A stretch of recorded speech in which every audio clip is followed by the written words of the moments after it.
मेरी बेटी अनमोल। ये कहानी हर उस अनमोल, हर उस बेटी की है जो आज के समय में जन्म लेने के बावजूद संस्कार और संस्कृति से ऐसी बंधी हुई है कि अपना जीवन अपनी शर्तों पर नहीं जी सकती।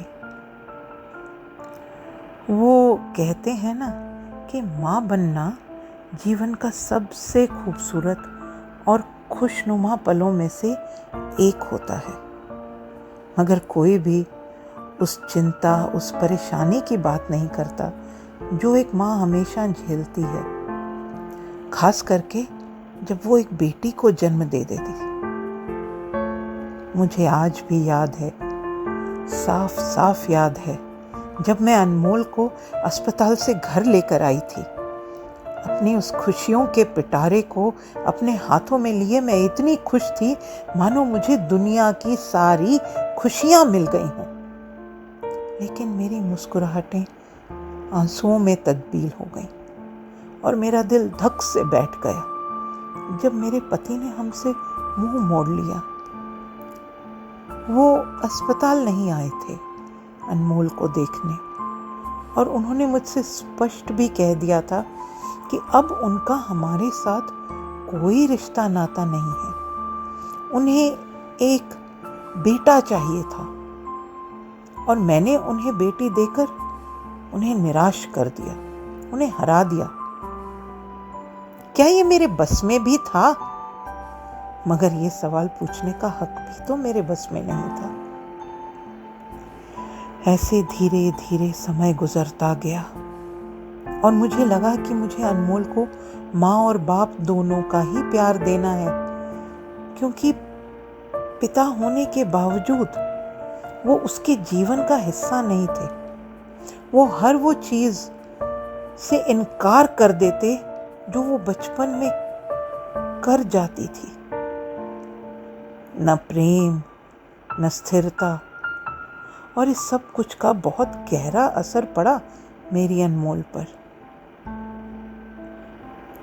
फिर मेरी बेटी यौवन में आई और मैं चाहती थी कि वह भी ब्याह करके कहीं किसी परिवार का हिस्सा बन जाए, मगर वो इतनी बड़ी चुनौती स्वीकार करने को तैयार ही नहीं थी। फिर एक दिन अचानक उसने रात का खाना खाते खाते मेरे पति से और मुझसे कहा कि एक लड़का है जिसे वह कुछ समय से जानती है, मिल रही है और चाहती भी है, और चाहती है कि हम भी उससे मिल लें। मैं जानती थी इसके बारे में क्योंकि अनमोल ने मुझे बताया था। वो मुझसे कभी भी कुछ नहीं छुपाती थी।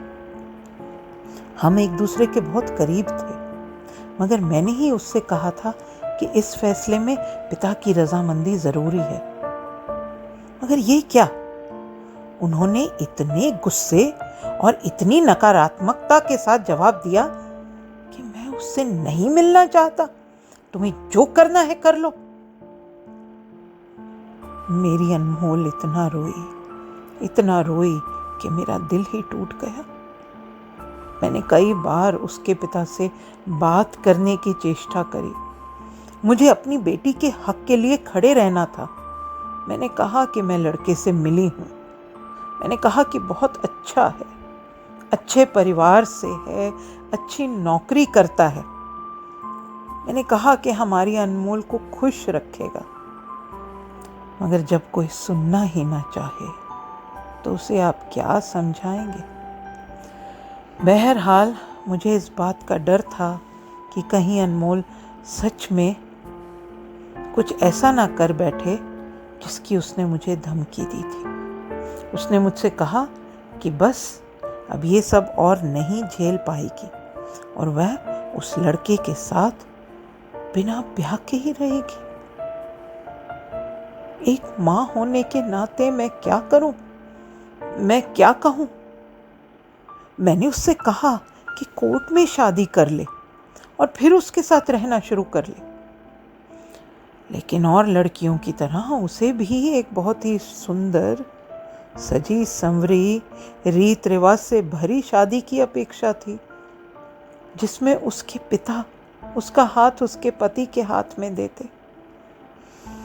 एक माँ और एक पत्नी इन दोनों की इच्छाओं के बीच दबकर रह गई, टूट कर रह गई। एक तरफ पति जो सुनते ही नहीं, दूसरी तरफ एक बेटी जिसे अपने सपनों और ख्वाहिशों के टूट जाने का डर है।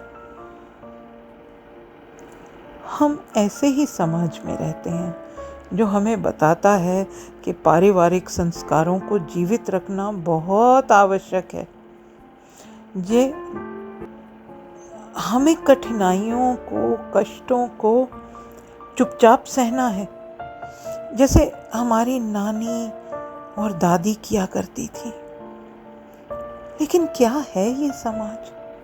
हम और आप ही तो है ना समाज। क्या हमें समय के साथ परिवर्तन नहीं लाना चाहिए? कदम से कदम मिलाकर नहीं चलना चाहिए?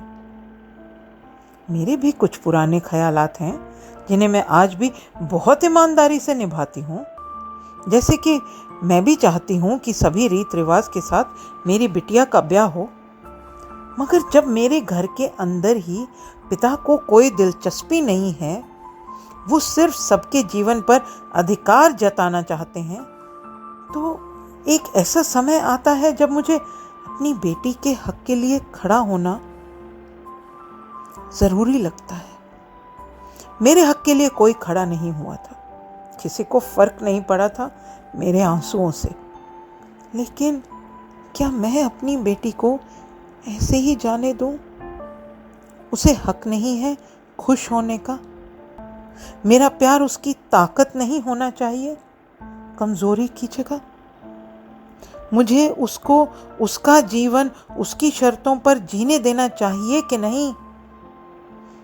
हमारे बच्चे हमारे जीवन का सबसे बहुमूल्य हिस्सा हैं। हमें उन्हें सहेजकर भी रखना है और पंख भी देने हैं उड़ने को। क्या करूं? आप मेरी जगह होते तो आप क्या करते?